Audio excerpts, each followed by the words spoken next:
बेले बेले कौन सी एक रेसिपीर ना शुणिदे आमे भाबू ए रेसिपीटा करबा टाइम टेकिंग आउ कष्ट घरे करबाटू भल आमे बाहरु नहीं आसीबा सेम जिनस मु भी भाबुथिली जे पर्यंत से रेसिपी मु निजे ट्राई कर नथिली। मु जड़े हाउसवाइफ मोर रोसई छड़ा आउरी बहुत किछि घरे काम थाए तो मु भी सेही प्रोसेस रे करे रोसई जो प्रोसेस रे गोटे संगे आउ तीनटा काम हे पारथो आ सेही प्रोसेस मु आज आपण सहित भी शेयर करी स्टेप बाय स्टेप। तो जो रेसिपी ना मु कहबाकू चाहूची से रेसिपीटा खाइबा को बहुत बढ़िया लगे। रेसिपी होची मशरूम दो प्याजा जोटा खाइबा को जेमती स्वादिया करिबा भी सेमती सहज। चलतो मो संगे मिसिकी करिबा। हाय मु सुप्रभा आपण मानको वेलकम करूची मोर आ गोटी नुआ ब्लॉग रे। आजिरो रेसिपी रे हमर प्रथम इंग्रेडिएंट्स हला मशरूम। मशरूम को आमे आगे नेकी भल्लो से धोई दबा। खाली पानी रे धोइबेनी केबे भी प्रथमे मशरूम को पानी धीरे टिके विनेगर और लूण पकेकी भल से घसी के धोई के पानी को निकाली दबा।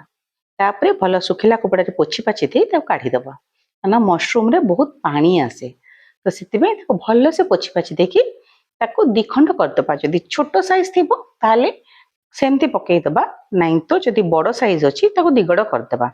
बेसी छोट छोट बिल्कुल करिबानी। सब मशरूम को काटी दबा तापरे ताको कोन करिबा आमे गोटे पैन धीरे टिके तेल गरम करिबा। तेल यूज करंतु बटर यूज करंतु किछि असुविधा नहीं। खाली बटर जमा पकेबेनी। खाली बटर पकेले कोन कि पोड़ी जाए तो पोड़ा स्मेलटा आसे सेति पई आपण टिके नाको तेल धीरे बटर पकेकी हाई हीट रे मशरूम को सब भाजी देबे। देखिए बिल्कुल पानी बाहरबनी। जदि आपण मशरूम को आगुरु धोईकी भल की पोछि देथिबे हाई हीट रे टॉस करिकी ताको भाजीबे जम्मा पानी बाहरबनी। बहुत बढ़िया से रोस्ट हे जिवो जेंती हमरो अलगा वेजिटेबल्स रोस्ट हुए बस से भलिया। किछि समय पर देखिबे मशरूम पूरा भल से रोस्ट हे गलानी। जो फ्रेश देखाउथो मशरूम टा सेटा पूरा नरमी आसिलानी आउ तार कलर भी चेंज हे गलानी। बस ए स्टेज रे आपण कोन करिवे मशरूम को आउ बेसी रोस्ट करिवेनी बेसी कुक करिवेनी ताको अलगा पैन को बा अलगा जगह को हमरो काढी देबे। तापरे हमें आउ थरे गैस रे सेम पैन को बसेबा टिके पियाज भाजिया पई। दो पियाज रे पियाज को स्क्वायर शेप रे काटी की हमें अलगा करी रखिथिबा। मु ता संगे रे किछि कैप्सिकम मध्य काटी देछि स्क्वायर शेप रे। आपण चाहिए कैप्सिकम स्किप कर दे पारिबे। कैप्सिकम टा ऑप्शनल मते भलो लागे बोली मु काटिछि। तो पियाज और कैप्सिकम को और टिके बटर के तेल देकी पुनी हाई हीट रे ताको टिके रोस्ट कर दबा। सिझेबानी सिंपल खाली रोस्ट करिबा। रोस्ट करिके आमे पुनी आउथरे जोटी के मशरूम काढी थिले सेही पात्र को बा सेही जगह को ताको काढी दबा। बेसी समय भाजीबेनी।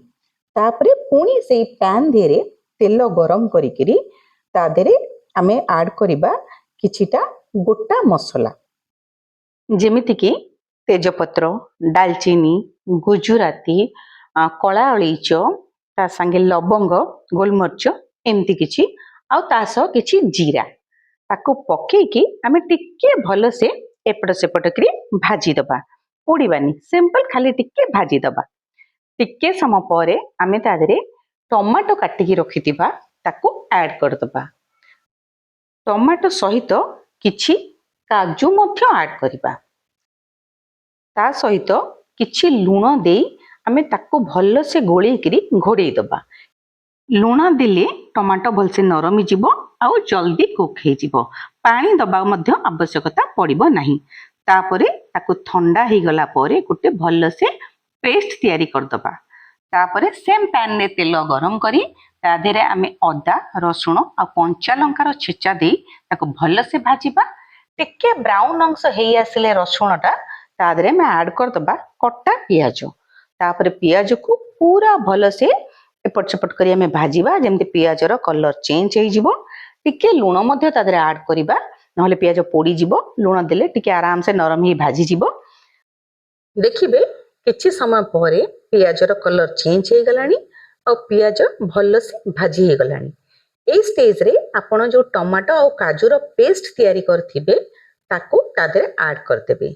जेतिकी मशरूम अछि देखिके ऐड करिवे। मोर सबले टिके अधिका ग्रेवी ही जाई थाए तो मुझे ग्रेवी को रखीदिए मोर कौन नेक्स्ट रेसिपी आड कर दिए से आपंकर जी दरकार से ग्रेवी आड करूँ तापर आवश्यक अनुसार टी पा दिंतु कारण आम सिझेला बेले बिल्कुल पानी दे नथिले तेणु से जो ग्राइंडर रे ग्राइंड कले धोईक पिछड़े पानी देदेवे ता संगे किछि लंका गुंड कश्मीरी चिल्ली हलदी जीरा पाउडर धनिया पाउडर ता संगे किछि करी पाउडर पकेकी ताको भल से गोली दबा टिके गरम मसाला भी ऐड कर दियंतु टिके भल से मिसी गला परे मसाला गुंड आम ग्रेवी सहित तापरे आमे तादरे कसूरी मेथी मध्य ऐड करी भल से गोली दबा तापरे आमे जो मशरूम को रोस्ट करिथिबा ताको तादरे ऐड करी भल से गोलेबा किछि समय परे आमे जो पियाज मध्य काटी थिले मु कैप्सिकम भी ता संगे भाजी थिली से पियाज और कैप्सिकम रो भजा को ऐड करी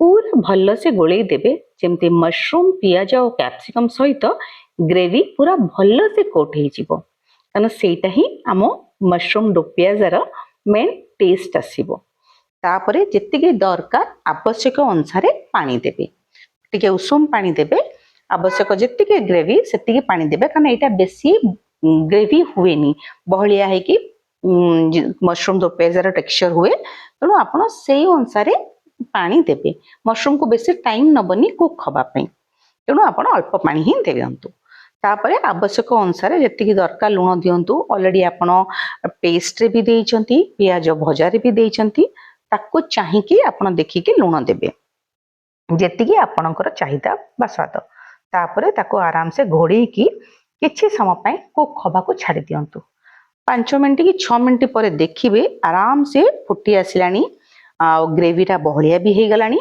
ए स्टेज रे किछि धनिया पत्र ऐड कर दियंतु आ किछि मलाई मध्य ऐड करंतु मशरूम दो प्याजा रे मलाई रो टेस्ट बहुत बढ़िया आसे तो किछि मलाई ऐड करी ताको भल्ल से गोले दियंतु बस हे गला हमर मशरूम दो प्याजा रेडी तादेरे सिंपल टिके मलाई ऊपर देकी डेकोरेट करी गरमा गरम बाढ़ी दियंतु रुटी कि भात सहित मु तो फ्राइड राइस करी मत सब सुविधा हुए कारण लंच रे प्राय फ्राइड राइस प्रिफर करती आम घरे खाइबा को जदि ए भलिया किसी ग्रेवी कि तरकारी आइटम हेई थाए तो मु मशरूम सहित फ्राइड राइस करी ताको बाड़ी ता संगे गोटे बढ़िया सैलेड मध्य करी गरमा गरम आपको खातु मु सर्व कलेनी मो घरे हस्बैंड को पाई से खाई बसिबे ता संगे मो पुओ मध्य रेडी होची खाए से तरकारी तो ग्रेवी तो खाई परिबनी बट से फ्राइड राइस सहित सैलेड को बढ़िया से खाइला ता खाइबा देखि मते बेले बेले खुशी लागे जहाउ मते परिश्रम करी रोसई करूची